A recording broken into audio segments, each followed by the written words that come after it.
Alates 9. jaanuarist on lubatud Eesti poolel minna jalgsi Peipsi, Lämmi ja Pihkva järve jääle Jõgeva, Tartu ja Põlva maakonna piires kuni piirirežiimi alani. Ida-Viru maakonna piires on lubatud väljuda Lohusuu, Tudulinna, Iisaku ja Alajõe valdade territooriumitelt 3 kilomeetri kaugusele kaldast. Samuti on samast kuupäevast lubatud liigelda Pihkva ja Lämmi järve jääl mootorkelkude ja ATV-dega. 9. jaanuarist on lubatud harrastuskalastajatele jalgsi kuni 3 kilomeetrit kogu Ida-Virumaa piires väljumine Peipsi järvele. Mida tähendab piirirežiimi tähistamine? See tähendab seda, et inimesed, kes väljuvad piiriveekogule, võivad kaotada orientatsiooni ja see on ennetuslik tegevus selleks, et inimene teaks, kus ta asub. Me paigaldame kuni 200 meetri kaugusele ajutisest kontrolljoonest hoiatusteated inimestele, et siit edasi nagu minna ei tohiks.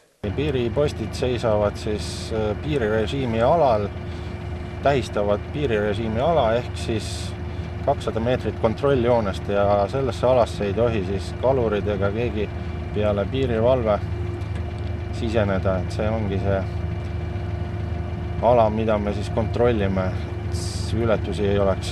Kuid selleks, et lubada inimesi jääle, teostatakse piirivalvurite poolt jääluure, millest põhjalikumalt tutvustab meile Vasknarva kordoni juhtiv piirivalvur Roland Heinsoo.